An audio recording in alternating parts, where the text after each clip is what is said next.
like maybe you could introduce yourselves. Who here sort of knows about SEO or has worked directly with SEO before this? Anyone? You could use a show of hands or the chat or anything. Okay, nice. A few people do know about SEO and have worked on SEO before this, right? So who here is like completely new, like maybe you're a, I'm not sure, like maybe a marketer, but not really SEO, or maybe you're a founder looking to grow your SEO channel. Anyone? Anyone who hasn't worked on SEO directly before or indirectly? Okay, there are a few people. Cool. Yeah, sorry. I think Hey, you'll have to so sort of guys, manage both. Yeah. hello once again. I'm Sourajit. I lead all the SEO projects at Ｓᴘᴇᴜᴜᴜ, which most of you know. Like it's a marketing agency for B2B SaaS companies. So the reason we are doing this today is because last week I think I read a LinkedIn post on like one of the SEO wins, one of the SEO campaigns which really took off for us, and I got a huge response. Like people really liked it. A lot of inbound calls I did with a lot of people. Siddharth is over here. I did one with Siddharth. And I did a follow-up post, got few calls from that post also. Hey man. So and later to that, I think Divya, asked me, why don't we do a session on SEO content strategy and everything. I thought, let's make it more specific. Let's focus on the top five SEO wins that I think we got, like we at Ｓᴘᴇᴜᴜ got in the past 1 year. So I'll just share my screen quickly and we can get started. Okay. Just let me know if you can see my screen or not. Yeah. Yep.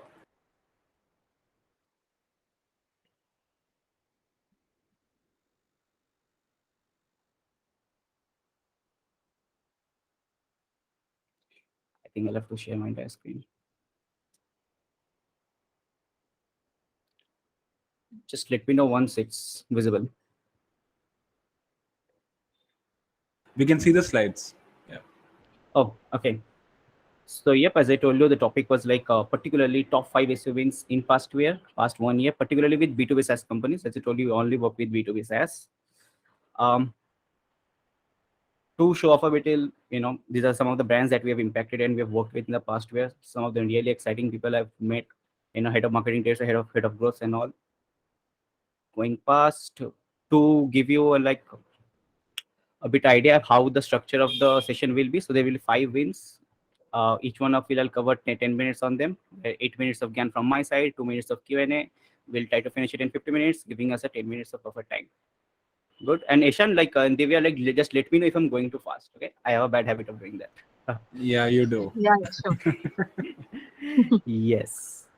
So before I start, I just want to make sure, I know Ishan particularly told me, to make this point, we have to remember that organic search is also a marketing channel, just like any other marketing channel. So different campaigns and different wins that are mentioned might have different goals. So they are measured by leading metrics, but we should not forget that the overall lagging metric is always SQL and pipeline generation. Okay, so we'll start. So win number one, when just one thing, right? When Sourajit shows these campaigns, sometimes you might say that, okay, you know what, this is not really directly leading to SQL as a pipeline. But if you look at whenever we worked or whenever Sourajit works on something, right, there's a discussion that happens and okay, how does this lead to SQL and pipeline? So that might be missing during the session. FYI. Yes. So starting with the first win, and guys, please interrupt if you have any question. Do ask any questions in the Q&A. Divya can later ask me that. So the first win was finding high volume keywords that tools couldn't. This was the thing which went viral in LinkedIn. I got to get a few calls with a few of you guys over here. So the chart, yes. And a lot of people asked me in LinkedIn while I shared this was it this a collective of for all the collective content pieces or for the whole website? And no, this is just one blog traffic data, only one blog traffic data. And now I will go into the details. So what did we do? So our main goal was to find content opportunities by spotting keywords with extremely low competition. That was our goal. Our goal was never to find keywords with zero search volume. Like we didn't go into like tools and search keywords with zero search volumes. But coincidentally, most of the content opportunities like which we found with extremely low competition and like relevant had like almost 0 to or less than 40 search volumes. And the data I got was from famous tools like SEMrush and SpyFu. Like they were telling us like nobody's searching for them, there's zero search volume, but like we knew people are searching for them. And how I knew this, like I'll tell you later. So but again, the reason is why did we choose to go with zero search volume keywords? As I told you, we didn't choose to go with zero search volume keywords. We chose to go with content ideas or content topics which has like really low competition. And some of the benefits of like it, of course, low competition. So like the chances of ranking is higher. You will capture most of the traffic or most of the demand that is generated through those keywords. The feedback time is less, as I showed you. The content which we posted was that from one of our clients, we got that 40,000 is like 2 days data, like 40,000 impressions, 700 clicks within 8 to 12 weeks, like 2.5 months. That was like a really low feedback time if you consider SEO. People say that SEO has like feedback time of around 6 to 8 months. It takes time to take take off, but like for this, the feedback time was really less, and it gives you like confidence and validation for your strategy. Again, the conversion rate would be really high for these keywords if the intent is right. Since again, zero competition, people are like your competitors are not creating content or not really making use of these particular opportunities. And as I told you, these are like really gem in B2B SaaS. And another thing was like why did we do this was the situation kind of forced us to do this. So the client for the company, the SaaS company for which we were working on this particular project, they recently went through a website migration. Like they changed their domain from I think .io to .com or .in. I don't remember, but like and their domain authority really took a very big hit. Like they had I think over 40 to 40, around 48. The domain authority was around 48. They were creating content on like a pretty medium pace, but just whenever they like as soon as they changed their domain, they migrated their website, the domain authority was at rock bottom at 2, just 2. And the industry in which they were in was dominated by big players, not because they were like a direct competitor, but like it came under the bigger umbrella of their domain. It was like pretty dominated by big players. And by big players, I can tell you the name of those companies. Like most of the content were published by IBM, Oracle, Amazon, AWS, and all of them. And all of them had like domain authority of 90. So the direct keywords, like direct topics on which whenever I searched in Google, the search engine result pages, all of them were like dominated by them. Like it was impossible for us to create content like and rank for them. So the situation made us think outside the box. And after all, marketers get famous by going ahead with quirky strategies only. So that was our idea behind it. And now I'll show you that how I found those opportunities. Now, don't get disheartened. This is I'm not telling you to find keywords in this way. So how did I find the keywords? The process to find these opportunities or these keywords or these content topics was very manual.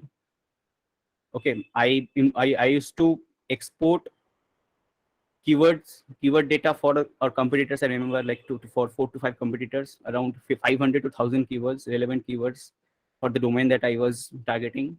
I used to do manually. I used to manually go and type test them in Google and go through the search engine result pages. Like what's the quality of the content that is being created, who are creating this content, what is the domain authority of the websites who are creating those type of content, and how many contents are being created, are the content created even relevant or not. So, and whenever I found any keyword opportunity where there was like not really good content being created by the by competitors or other companies, or maybe there were few keywords where like there was no content even created, like all the content were irrelevant, the intent wasn't matching, or maybe the content which was created also very low quality and by websites with very low domain authority. Now the thing is, whenever I used to paste those keywords and put them in my SEO tool, it used to show me like 0 search volume, 0 to less than 40 search volume. So the thing is, how did I know that people were searching for them? That is when these few hints came in. Like whenever a keyword, whenever I found any keyword from these three places, like either like it is coming in the drop down, or it is coming in people also ask, or maybe at the bottom of your Google search, it means that Google is telling you that people are actually asking, are actually looking for these queries. They are actually searching for these keywords.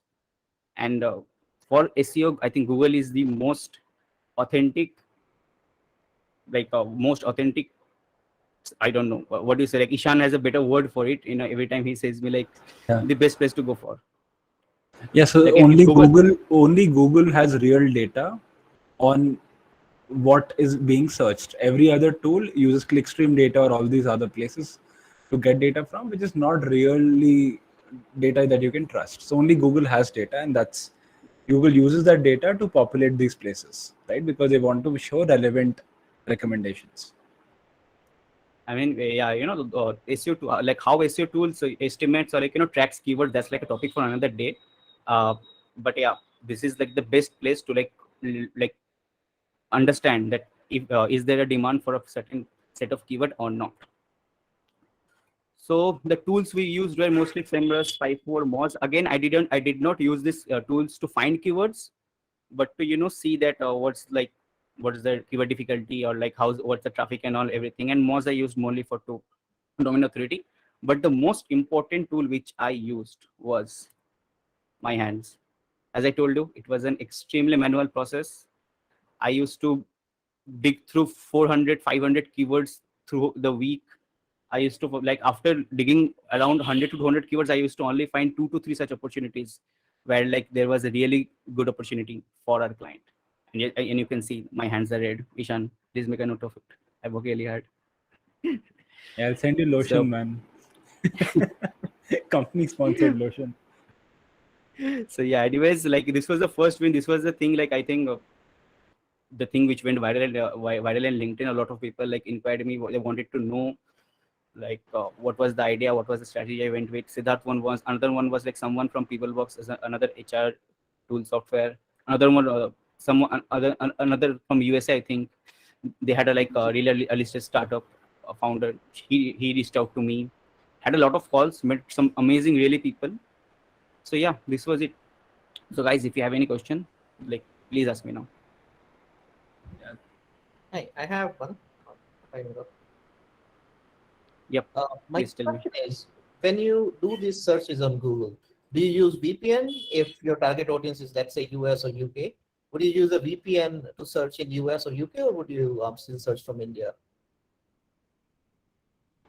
So it depends. Mostly I don't, but like if it's required, like if the client for which I am doing this is like only based out of US, or like they like serve only the people at some particular places, then I do. But mostly no. So in your experience, it doesn't really matter a lot. It's. I mean, if for any particular keyword or in any particular like query, there is no quality content. There is no quality content in either in India or in US. Got it. Thanks. Yeah, Ishan, do you want to add something? No, so there are other tools apart from VPNs also. There's like iSearch from, and there's a lot of other tools that you can use. Right now, the keywords that we were trying to, and as you said rightly, right, if you're trying to target US, we would then at that point of time look at this. I think in this particular example, the company that we are targeting was an Indian company, like an HR company, I think, who was targeting the Indian region. So a VPN wasn't needed. Yep. So, yep, yes, Tejashvi. Thank you. Hey, Sourajit, very interesting counterintuitive exercise. So congrats on that. I think one question is when we do this manual exercise, how do you collect the phrases that you are initially searching for? Because we always have biases on what we think the user is searching for, right? So how do we get to that list of, like, let's say, like you said, 200, 300, 600 phrases that actually users are searching for, but it's a blind spot or not, or like how do you source the initial list itself? Yeah. So the first thing is like don't have biases, and the second thing is like I told you there was one tool as Spy4. Now it's not a very famous tool, but like it's my favorite SEO tool so far, and I think Ishan's also.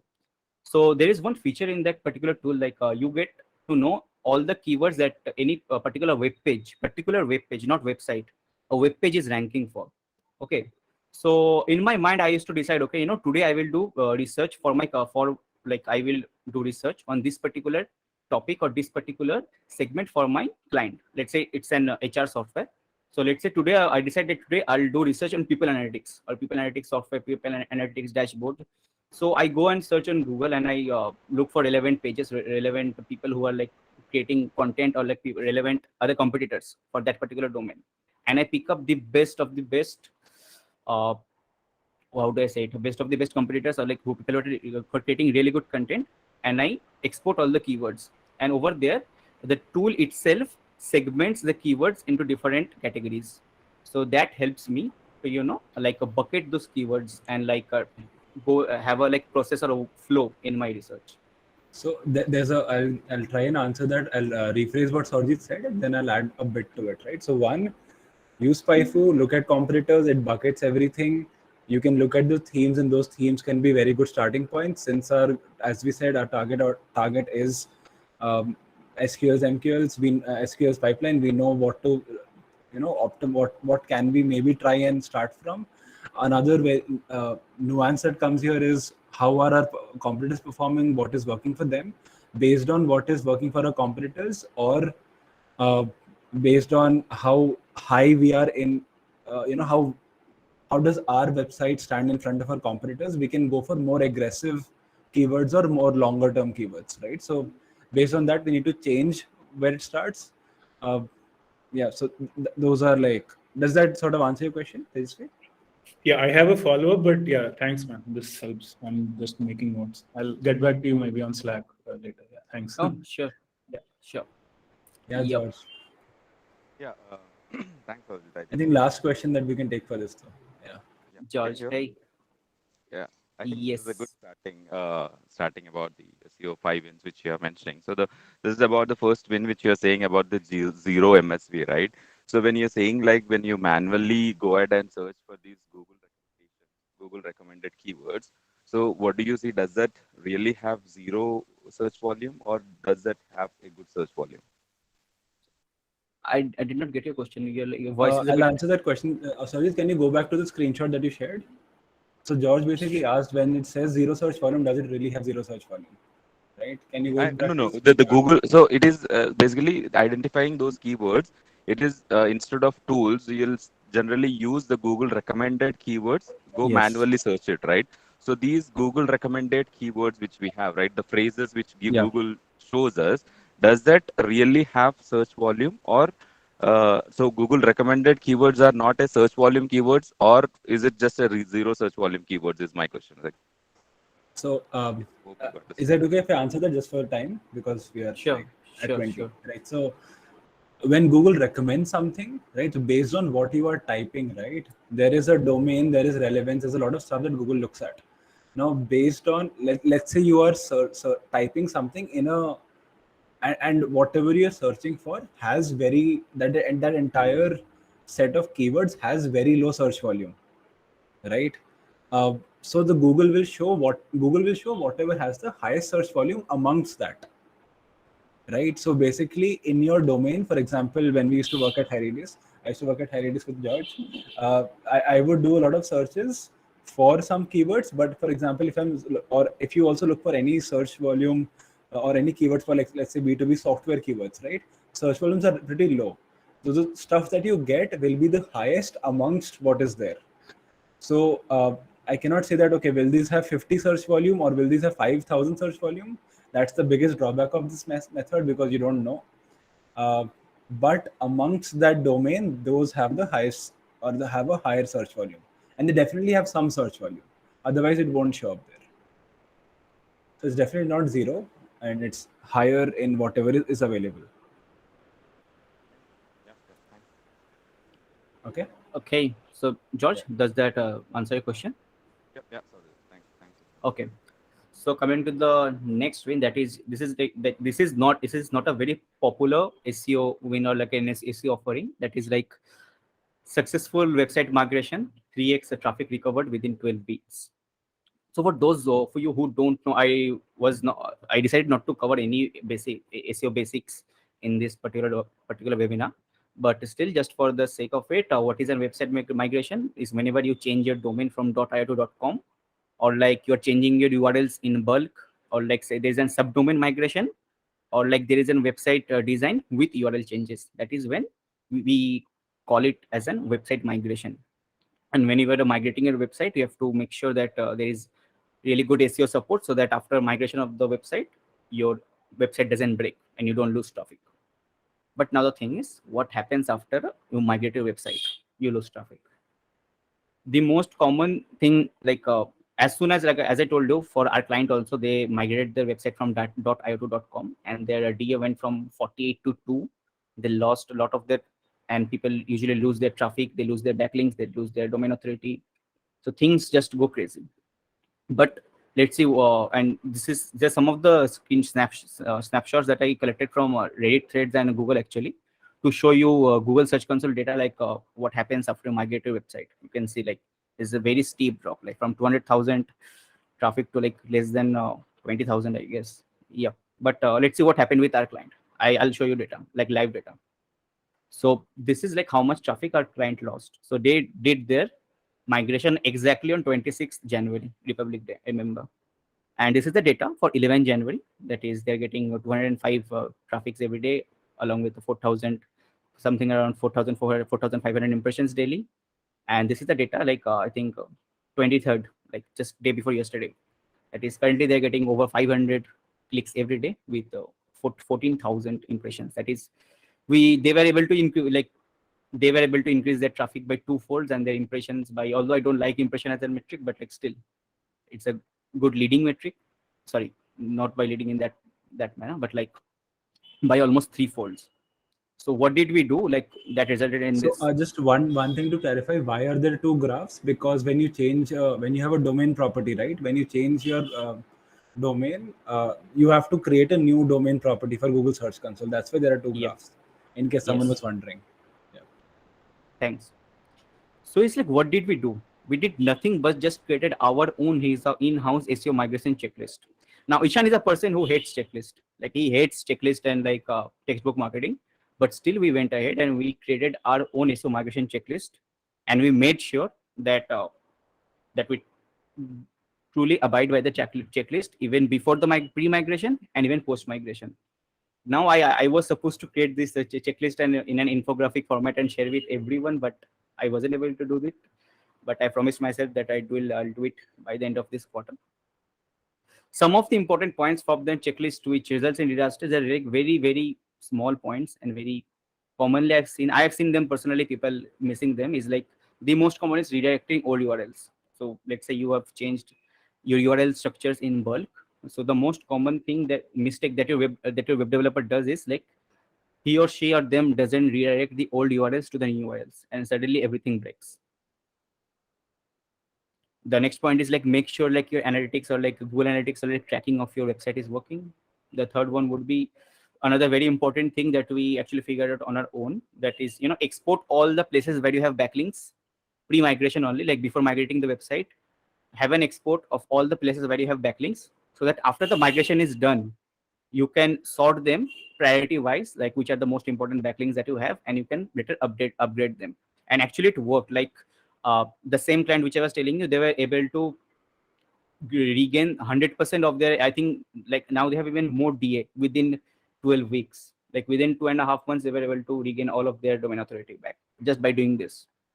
And the other one will be pre and post migration audit. Like we audit the website once before the migration and after the migration to see like which is that area which took the most hit, or like which places break. Something will break, of course. You're migrating the website, things are supposed to break.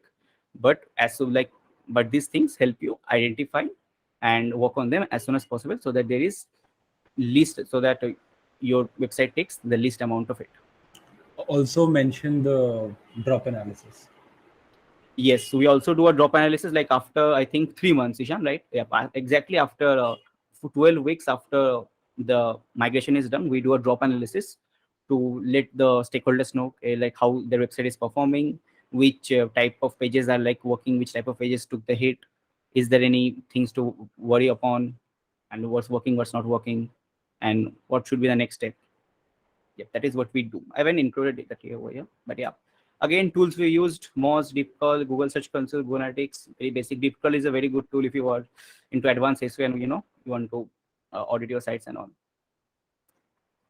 So, oh, sorry. Do you guys have any question? Like, yes, I think someone has. Yes, Tejasvi, again. Yeah, I think one question I have is, when we look at a migration project, it effectively takes like minimum 4 or 5 months first to, of course, like migrate and then see the performance improvement getting back. Like in this case, I think 3 months. Like I think even theoretically, when I searched in Google, it again showed 3 to 4 months, but actually it doesn't. Like if we have like taken care of everything, it shouldn't take more than 12 weeks. Okay. Like of course there are still a lot of like pages in which haven't been migrated.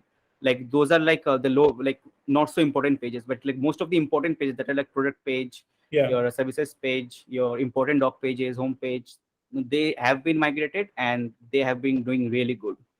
Yeah. So on that note, is it a good idea? I have heard some SEO experts talk about it, but wanted to know your opinion, which is, if you have very high, let's say B2C industry or in B2B, like a very high converting page with a lot of traffic and conversion rate, like migrate them later, rest of the website to migrate at once. Is it a good idea like that? Like not to hit the revenue directly, or I mean suddenly, or like all the website should move all together at once?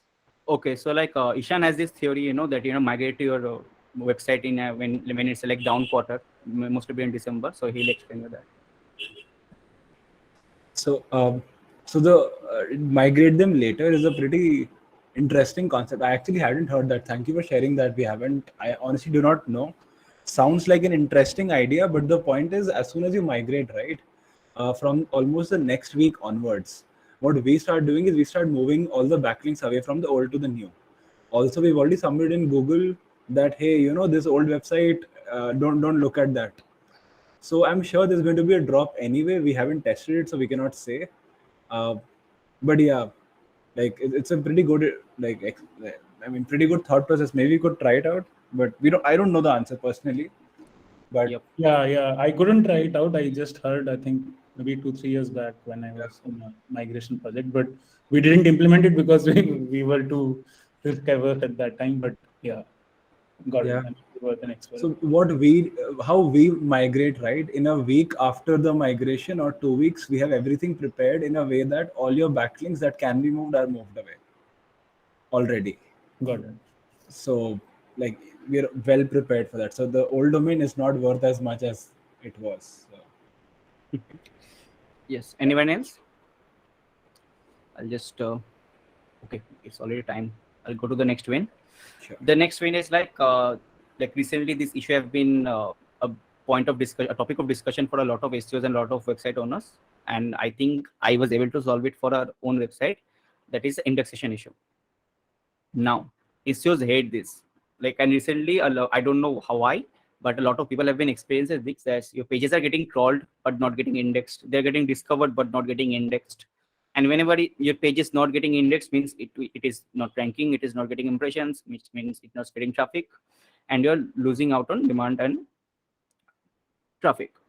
But like, I somehow found a hack plus some checkpoints, some checklists, and got all of our pages indexed within 8 weeks. You can see that 3/4 of our website were indexed within 8 weeks. This is somewhere around February, and this is the data for latest data by May. So something to note here: a lot of our pages hadn't been indexed, like they had been created but weren't getting indexed for almost 4 or 5 months before that. Yes. So yeah. And to tell you, like the content on those pages were of really high quality. They were original content, really good content. People who were reading them were really appreciating it, but still it wasn't getting indexed. So now I'll tell you what we did. The first thing that we did. So like we were particular new website. Our agency is just a year old, I think 14 months old. And this indexation issue got resolved after we made the following changes and maintained the following practices. But again, we were a new website. So The certain things that the website is around 6 months old, by the way. We didn't have a website for yes, so the website 8 went months. live in August, I guess, August or September. September. Yes, September. Yep. So a few things which we did recently was we added our business address, our contact details in the footer. We added a really good privacy policy page. We increased the number of web pages, that is, we started creating more number of content like case studies and all. And sorry, that was my sister. Then we consistently created unique content. We made sure that our website is technically healthy, like basic tech SEO hygiene, nothing too complex. And doing this not only got most of our web pages indexed, but also increased our daily impressions and clicks by 2x, almost 2x within a month. But remember, I'm telling you, most of our web pages got indexed. Still, there were few 3 to 4. One thing to add before Sourajit goes to the next slide, because I know what he's going to show, right? This is the more important part. Don't focus on the next slide. Right? No, this is the more important part. Yeah, this is boring. This is basic. This is, no one likes it. But this is the core issue which you have to fix. And there is a reason why Sourajit did this before the next slide. That's the caution. Please continue. Yes. The next slide is much more interesting and like intuitive, but like don't go to next slide before doing all these things. Make sure you're doing this before and getting your pages indexed as much as you can, and only then go to the next thing which I'm going to show you. Again, as I told you, most of our web pages got indexed, but still there were around 4 to 5 web pages which were not getting indexed, and they were really important web pages and of good quality. Ta-da! This is the tool that I got to know about in I think S11S community, and there was a lot of content on this tool. Few people were telling this, these are like scams. There is no way that some tool can force Google to index pages. Then there were few people who are telling, no, I have used this tool. Why don't you try it yourself? So I thought, I just thought to cut the clutter. I went to Twitter. I found who is the founder of this tool. I texted him, hey man, your tool looks really interesting and I would love to use it. Is it possible that I get any free credit? And like he gave me few credits, I think 5 only, and I used it. And surprisingly, all of our web pages got indexed within the next 1 week, within a week. So currently all of our web pages are indexed. I still don't know how good this tool is because I used it on a really small data set. But I think to really know how good really this tool is, I need to use it upon a much bigger data set. That is, try to index over 100 to 200 web pages and see how many of them it is able to. They claim that 80% pages are getting indexed in 24 hours. But yeah, the only way to really tell you guys is it a good tool or not is to try it with a bigger data set. I'll just reiterate what I said. There is a reason why Google is not indexing your pages. If you don't fix those reasons, you will not rank, or there'll be a lot of issues other than that. So please don't rely on the tool or the hack, even though it's sexier and shinier, right? So yes, and you can get a very easy checklist in Moz. Moz has a very checklist to make sure that Google is able to read and crawl your web page. So first do this, then come to this and check this out. It's a very interesting tool. You guys can try it out. So anybody, any question? I don't think we have anyone. Okay. So is there a Hey Dinesh. Hi. Yeah. Is there a tool that can tell us whether all of our links have been indexed or not? Like, how do you know that some of your links have not been indexed? I mean, if it is a small site, fine, you can find out. But if it is a large site with tags and categories and like thousands of links, how do you make sure that links are getting indexed? If you want to see if your page is indexed or not, you can very easily see that in Google Search Console. In Google Search Console, there is a place on the left-hand side known as coverage. It shows you like how many of your pages have been indexed, how many have been crawled but not indexed, how many have been blocked by robots and all. So yeah, over there you can see. Okay. Just to add to that, if you want something, maybe you want to prioritize your pages and stuff like that, right? Because if it's a very large website, maybe 10,000, 20,000 pages, you cannot look at Google Search Console and then do anything about it, right? So in that case, you might want to categorize your pages, pull it out into export that entire thing, the indexed pages, right? You can take out which pages have been indexed. that export is very difficult to take out because they don't let you export more than a few pages. So you can maybe get like 1,000 pages at once where you can export that by categories, and then you'll have to sort of map it. We haven't used an API-based solution to try and figure it out for more than 1,000 pages of export at a time. Got it. Thank you. Yes, One George. last thing, you can also look at deep crawl for this. Thanks, Tejasvi. Bye-bye. Yes, George. Quick question. So the previous slide, right, you were mentioning. So Sourajit, so after Can you be a bit doing, I louder? can barely hear you, George. can you hear me now? Is it Yes. better? Bit better, yeah. Hello. Yes. Yeah, Please please tell. continue. Yeah. Is it okay? Yes. Yep. Okay. So my question is, so the previous slide you were mentioning those points, right? So how do we know after doing all, I mean, after completion of doing all those things, whether it is getting indexed because of doing that or because of doing this tool? I mean, like because of using this tool.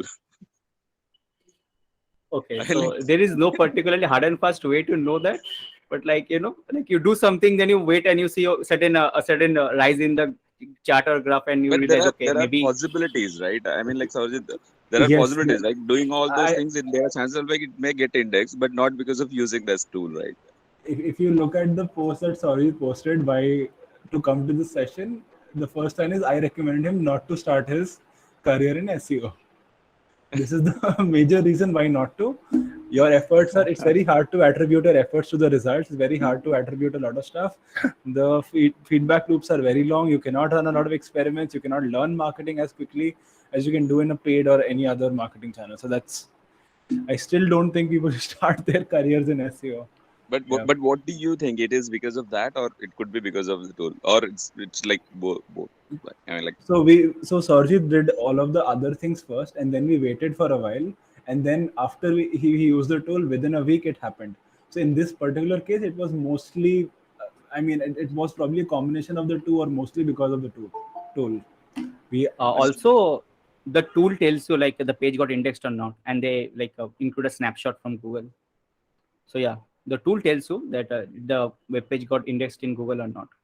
but how long you may take to understand like whether it is indexed? It's not overnight, right? Like so, after doing all those things, do you think we should wait for few weeks or few months and then try a tool, or it's like you do the basic things and then immediately go for a tool? To be honest, I wasn't expecting much from this tool. I was just trying it out of fun, but it just worked. So Yeah. to answer the question, right, the more complex the website or larger the website, it takes larger to sort of Google to crawl through it. There's a lot of nuances. For example, how many pages is Google crawling from your website, how long, how frequently does it crawl, and stuff like that. But to make it very simple, right, if you look at how frequently Google is crawling your website, and if your website is not too large, let's say less than 1,000 pages, right, it probably will be able to spot most things. And if you have an updated sign index which has the updated tags and it's less than 1,000 page website, so you just have to sort of make a change. Then you have to wait for a couple of times for Google to crawl it, right? Yeah. So Okay. Yeah. not Cool. more than a couple of months is like a very generic answer. Okay. Cool. Suddenly, George has a lot of curiosity in SEO. Always want to By the way, learn. those who don't know, George is like one of the best guy in B2B SaaS performance marketing. I literally learned performance marketing from him only. Yeah. Yeah. George, Nice, I nice. learned performance marketing from George too. So Yes. I'm also. Thanks, Sourajit. Thanks, Ishan. Yes. Yeah. So going to the next win is like, this is a very interesting thing, and it's like kind of my thing, content category analysis process creation. Now, before going into the depth of it, I'll first clear it out that what is content. Content, whenever we talk about like content marketing, content creation, the most common perception people have is like blogs. But no, content is not limited to blog. Content can be anything. Content can be a product page, a services page, a home page, a case study page, a case study collection page, blogs, are the white papers, even videos, audios, anything can be content. I hope that is clear before going into the depth of it. So now I'll tell you like So I'm talking about categorizing your content and your web pages. So now, before telling you guys how it looks and what it is, first I'll tell you that why you should do it. So categorizing your content, not only your content, but also your competitors' content and doing analysis, it tells you where to focus on. It tells you what to stop or like what's not working for you so that you don't waste your energy and resources on that. It lets you get ahead of your competitors. It changes your mindset from competitive analysis to competitive advantage. This is what you lets you do if you go theory wise. And also it lets you find the content type which your ICP enjoys the most, and also it lets you find like what type of content is works the best for your industry. Now I'll show you how it looks like. Yeah, just one thing to add. Remember, when we do competitor analysis, we are doing an analysis of maybe 5 or 6 of your competitors. So they have all done their work. They've all spent years doing a lot of research, and we just use it. Yes, But that for is what we do. everyone's. Now to give you a brief walkthrough through what this is, this on the left hand side, let's say it is your website, and the right hand side is one of your competitors. And over here, I have categorized each and every web page of your website and also a competitor's website, and to tell you which type of content contributes to how much they contribute to your traffic, and like what is the potential traffic that they can bring in. And how this helps you, I'll tell you. The most common perception of competitor analysis is like you go to SEMrush, okay, you run a crawl or like you put in your competitors, you put in your web page, and it tells you like for which type of keywords you are ranking, your competitor is not ranking, or your competitor is ranking and you are not ranking. But the thing is like that is not very actionable. It just tells you like for this particular keyword, your top competitor is ranking and you are not. But like what's the next step? You just go and create a content of that keyword. It doesn't tell you what type of content to create, where to focus on, or it doesn't give you a really good top-down view of things. But what this does is it tells you exactly what type of content or where to focus on your industry. As you can see over here, let's say this is your website. You can see that most of your web pages traffic comes from blog pages, like total blog pages. Then is a product page, then your home page, integration page, and you've created industry pages, news pages, guest blogs, white paper, and these things take a lot of time and effort. But you can see that they're contributing literally nothing. So like maybe it's time that you stop wasting your time, energy, and resources on these things. And another very important observation from here is like when you come to the right hand side to your competitors analysis, you can see most of their traffic or 50% of their traffic comes from this particular thing as glossary and knowledge hub. Now, Ishan would be the really good person to go really in depth if you want to go in depth. But what is a glossary and knowledge hub is you create content. Okay, you create content mostly on top of the funnel keywords, and you target everyone in your niche. And this thing, I think, Ishan, you were telling us last time, like this the focus or like goal of this particular content is not SQLs or MQLs, but like a more long shot thing. So Like- this one brand was building it for future generations. They wanted to build people who are learning stuff in their industry while they are juniors. They get indoctrinated into your brand. They get to know your brand, so that when they become managers, at that point of time, you are more likely to sell than your competitors. Now, that's the glossary part. Is it okay if I talk about just some things that I thought you sort of glossed over? Sure. Yeah. So in the category, by the way, this thing, right? Sourajit came up with this thing, and it's just like the first thing that we do now. Now, one very interesting thing: every category is different in a couple of ways. Every category, the search intent is usually very similar. So that's why we're categorizing pages, because the search intent of a category is very, very similar. The search volume of a page that we can expect in a category is similar. There's a lot of things that are very similar. For example, most B2B SaaS companies, most of their SQLs come from product pages because they're ranking for software keywords. If you're ranking for software keywords, most of your SQLs are coming from there. Right? Now, stuff like that, we know, right? Every single marketer in that company knows. The fact is, so now when we see that, okay, these, for example, we can make observation that, okay, our product pages are getting 75 or 64 keywords, versus their product pages are getting 2,113 keywords. I don't care about the glossary, blog, or homepage. Show me what is happening with the feature pages. What keywords are their feature pages ranking on or product page ranking on that we aren't?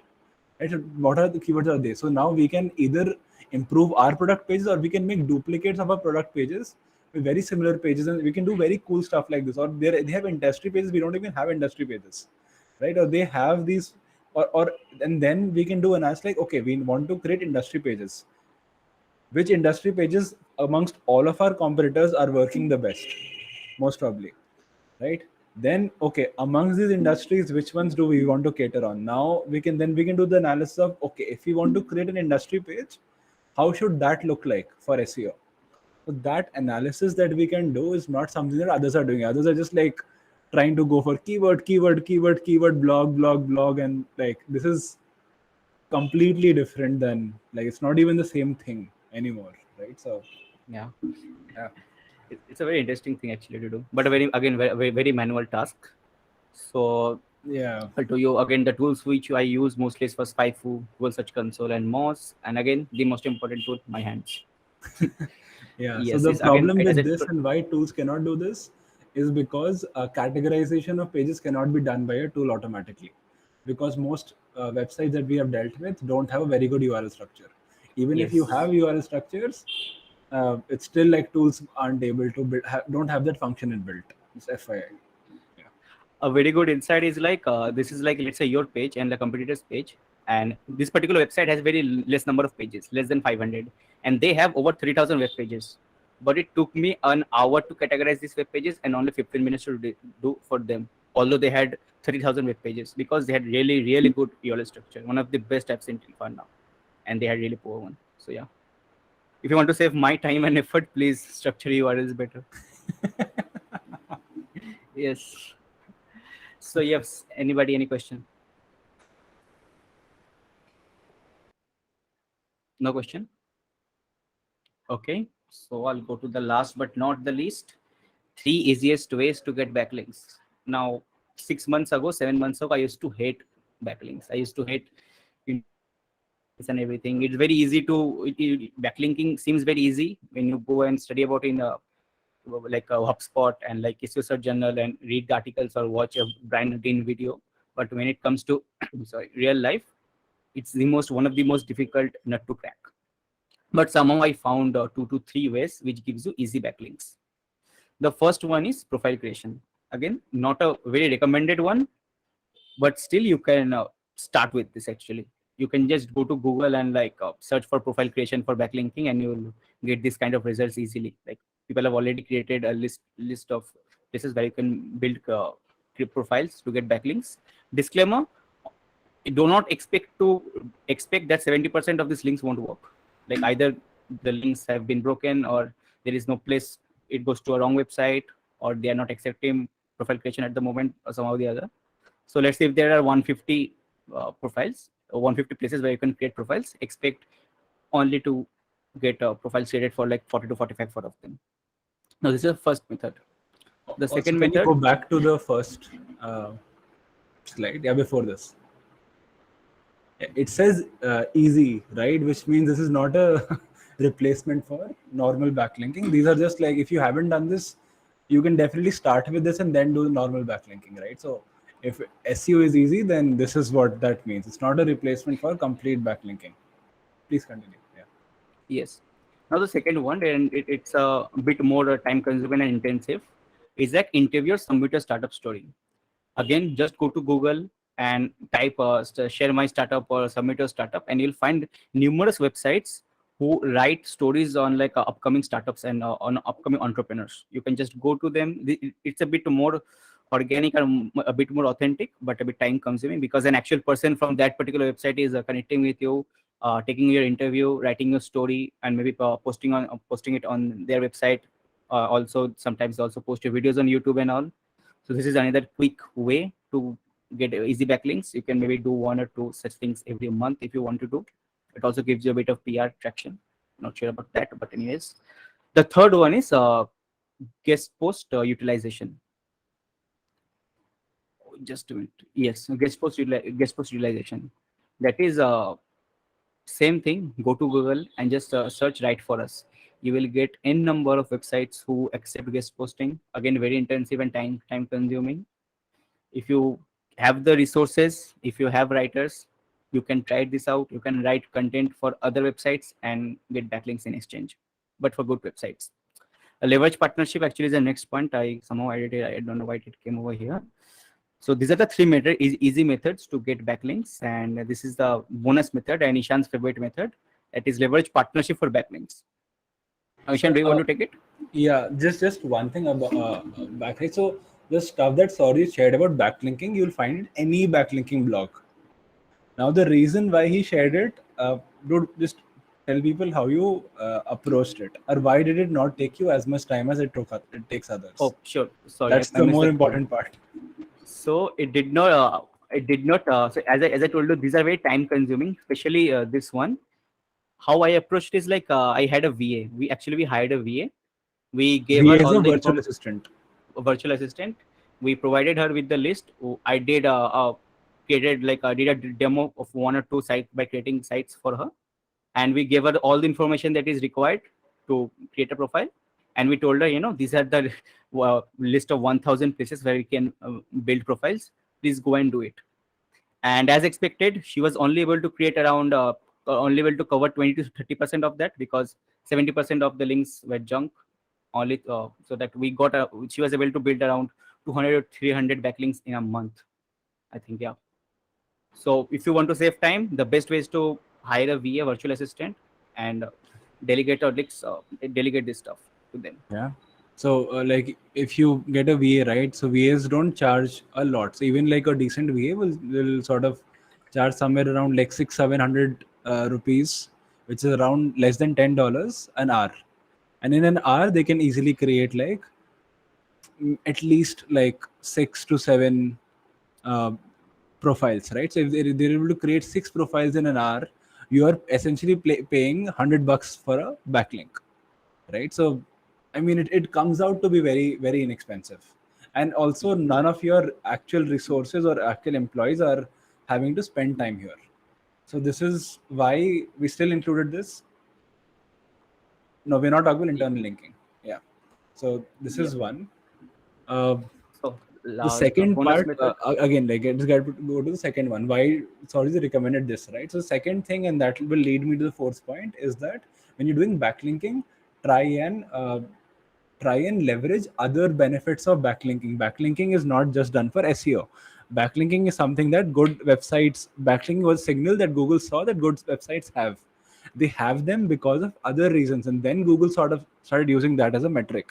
But why did it start? Was because good websites either have a lot of PR happening, because that PR has business benefits, or they have a lot of partnerships happening, a lot of other stuff. So when you're doing backlinking, right, you really need to think about, okay, is there any other business activity that I can do or I can utilize to leverage on that? And Sourajit leverages on the founder's ego to get his startup, his interviews everywhere, right? So and that's something you can leverage repeatedly. Yep. Right. And the fourth one, yeah, this is another one. So again, when you're doing guest posts, if they're through a very relevant place, you can definitely get you can almost look at, okay, per guest post, how many leads are we getting? If it's relevant, you can get to that level, right? You really need to figure out how relevant they are, and for that I'll go to the next one, right? So my absolute favorite way of backlinking, and I'll tell you, it's not really a backlinking method, but it's a partnership method with a backlinking as a part of it, which makes it genius, right? So there are ways to get a lot of partnerships. So identify who in your industry do you want to partner with as a business. And there are a lot of parallel. For example, we partner with, and if you are one of those, please reach out to us. We partner with marketing technology companies that sell to B2B SaaS, or we partner with other agencies that do stuff that we don't do for B2B SaaS, or we partner with venture capitalists who fund B2B SaaS, right? So first we figure out who do you partner with. Then you have to reach out to them, create a partnership program, create an outline. We'll share our outline. If we're sharing this, right, please share the sample outline so that someone can just copy paste, edit, and use ours, right? we'll share the outline structure that we have. Now, when you're doing the partnership, we failed at it a lot of times. What we realize is when you start a partnership, we need to first try and you have to do some sort of activity to formalize it. You cannot just sign a contract and then it becomes the SPR partners and everyone is sharing clients and all of that. That is not how it happens. You need to set very clear expectations, and then after the expectations, there has to be almost like a ceremony that needs to take place. That ceremony, the best thing that we have found is co-marketing. It could be doing a webinar together, could be writing a blog together, and all of that co-marketing activities, a lot of that can help with basically backlinking, right? And because you're actually leveraging your time to get partnerships, which is probably better than a sale, a good partnership is much better than a sale. I mean, it's very easy to justify the time and effort when to get that backlink. So, yeah, that's it. Yep. Few places where you can like find places to come partnerships like communities, outreach, partnership programs, or like create a partnership platform. Sorry, or create your own partnership program. So you can do that. We did one. I think Ishan said we'll share the template with you guys. So yes, that was it. Still 2 minutes. We have still 2 minutes. I finished it within time. Yeah. Yay. Any questions? Anybody, any questions? None, I guess. It could be regarding this or about SEO, anything at all. Yeah, please, Dinesh. Hey guys, so Google's broad algorithm update is underway. What do you guys think will change? Any ideas? I couldn't hear you actually. Google just announced that they are launching their May 2020 broad algorithm update. So any idea on what's coming? It's underway right now. Yeah, I think we won't be able to cover it in a minute. So yes, but yeah, I'll give the generic answer. If your basics are correct, you probably don't need to worry. But yeah, that's probably not true. To be honest, I never read those updates. I never read those updates. No, it's fine. Yeah. Yeah. Why worry about things which I cannot control? No, but a lot of updates, right? There's a lot you can control. There's a lot of hype. It's a little difficult to read through what is really helpful, what is not helpful. So yeah, definitely not going to try to answer that in a minute. Yeah. Yeah. Any other? Fair enough. Yeah. One point which I missed was if you guys looking for partnership, there was one particular partnership platform. I don't remember the name, but We'll they share recently it with the link as well. Yes, please reached out to me or like Ishan. We can share the name with you. I'll share the link. Yeah. Oh, okay, sure. Yeah. So guys, anyone else? Akriti, do we know you? I've never seen. Are you from Marketers Nexus? Akriti says that she loves the Gen Z energy. Hi, so I'm a beginner here. I am from Marketers Nexus. Oh, hey. And this is the first session that I'm attending. I think I've attended one more session before this. But basically, I found the post on LinkedIn and that's what piqued my interest. So this is why I'm here. I almost know nothing about SEO, just that it deals with keywords and the optimization part of it maybe. So I would really like a session for beginners, if that's possible. Yeah. If not a session, we'll record something and put it on YouTube. We have a complete framework for SEO, that how we think about it. Yeah. We'll definitely do that. If not a session, we'll upload it on YouTube. Yeah. That sounds great. Thanks, Ishan and Sourajit. Yes. By the way, Ishan, she likes my Gen Z energy. That means she doesn't think you're Gen Z. Yeah, man. I thought I already like looks like I'm already old, man. I'm 25, Yes. not that old. Like, yeah, she's just like, you are old. Yes. Yeah. I mean, technically, you are Gen Y, are you not? I mean, yeah, she had to start with technically, so it's fine. I get it. Cool. Thank you so much for joining us. we really appreciate it. I'm just stopping the recording. If you want to stay back, you can stay back. If you want to leave, you can leave. Thank you so much for joining us. Yeah. Thanks, Bye. guys. Okay.